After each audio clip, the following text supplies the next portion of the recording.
Combining the best of daily fantasy and survivor pools, Stat Hero is the next chapter in fantasy sports. No more competing with the sharks or experts ever, because your only competition is Stat Hero itself. The face of DFS has changed.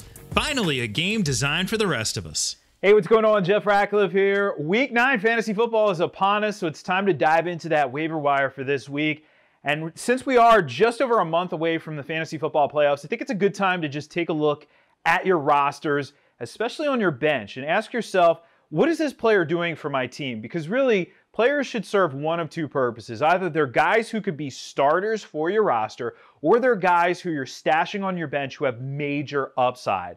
If it's a guy who doesn't have much upside and you're really never going to start him, cut him. If it's a backup quarterback who you're never going to use, cut him. If it's you have 3 tight ends on your team, cut the other 2 because that's too many, right? This is what we want to be looking for at this time of year, and we really want to be stockpiling talent with upside. They may not be starters this week, but as we've seen in fantasy football history, every year there are injuries that happen in November and December that impact your team, and if you have the backup, you have major upside. So keep that in mind as you're running through your waiver claims tonight and tomorrow this week here in your leagues. But let's break down some of the top guys of the week in terms of the ads. Let's start at the quarterback position, and I'm going to go with Cam Newton. And I know that's probably not going to be the name that a lot of people want to hear because, hey, I get it. People love to hate Cam Newton, but really this guy over the course of his career has been a fantasy producer every time he's on the field, and he is healthy. Last year, through those first 14 weeks of the season, he was the number 6 fantasy quarterback, and he's been dropped in a bunch of leagues, available in over 50%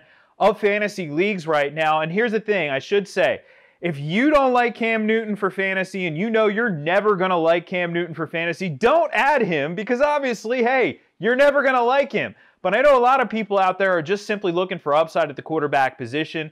Do not think Kyle Allen holds the job. Of course, he'll be the starter in week 9. But after that point, we could see Cam back on the field. He could be a big factor down the stretch, of course, with all that surrounding talent there in Carolina. So an interesting ad at the quarterback position. There's so much depth at the position that you really could be streaming every single week, though. So keep that in mind. Let's go to running back. There isn't a home run ad this week at running back, but there is a very interesting name, a guy, in fact, who got a lot of buzz in the fantasy draft season and then was dropped in most leagues. His name's Darrell Henderson. Last week, he actually out-touched Todd Gurley. Remember, Malcolm Brown is banged up, and Todd Gurley, well, he may be a little banged up as well. We know he was already injured once this season, and the training staff was looking at his knee last week, so we know how that went last year. Hey, Henderson has major upside. There is no doubt about it. We saw it at the college level, and there's a lot of potential in that offense, and that offense seems to be trending in the right direction here as we hit the midpoint of the NFL season. So Henderson's a guy who you don't necessarily view him as an instant fantasy starter, but if Gurley was to miss time, and especially if Malcolm Brown is still hurt, all of a sudden Darrell Henderson becomes a top 15 fantasy running back with top 10 upside, no doubt about it. So we're grabbing him this week. He is going to be somewhat popular, but I think we can grab him if he's out there and stash him away on our bench. Let's go to wide receiver. Again, we're going to stash for upside here. And DK Metcalf screams upside.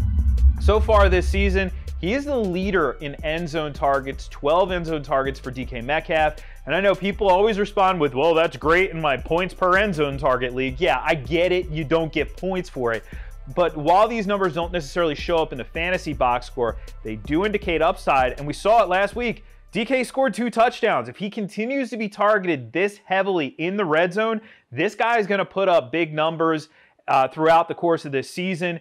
I like that a lot. You can get him for cheap. For some reason, he still is widely available. So another guy you just toss on your bench. You have a guy with some major upside there who you could potentially use as a third wide receiver or a flex option in the right matchups. All right, let's move to tight end. Tight end is absolutely terrible, and it seems to just get worse and worse and worse as the season goes on. But there is some opportunity potentially in Houston in Darren Fells. Now, Houston runs a lot of 2 tight end sets. In fact, the most in the league through the first 8 weeks of the season. But Fells has seemed to emerge as the preferred option ahead of Jordan Akins there for Deshaun Watson. And we saw it this past week, 2 touchdowns. He's actually tied for the position lead with 5 receiving touchdowns on the season. He's 8th among tight ends in fantasy scoring. Who had that one going into the season? But 8th at the position so far this season. And is he a safe bet? No. Is he the next Rob Gronkowski? No, he is not. But he's a guy who has shown some upside at a position that has been absolutely terrible this season. So you could do a lot worse than Darren Fells. I get it, though. I only give you 4 on this video, and maybe all 4 of those guys are owned in your league. It's not a problem. Over at PFF.com, every Tuesday we release my waiver wire recommendations, and I don't just do that thing where I give you 5 guys to pick up like I did on this video. I give you 40-plus recommendations. In fact, this week we're about 45 recommendations, including 6 defenses that you can stream this week and get some big-time upside. So, of course, that's at PFF.com, along with rankings, projections, and, oh, by the way, if you just like football, in addition to fantasy football, we cover all of that as well, including the NFL draft. Lots of good stuff going on right now, and, of course, that's all at PFF.com. Thanks for watching the PFF YouTube channel, and if you want to subscribe, all you have to do is push the button. Don't forget everything you get. A little fantasy, push the button. A little green line for the gambling aspects of the game, push the button. College football, push the button. The YouTube channel from PFF.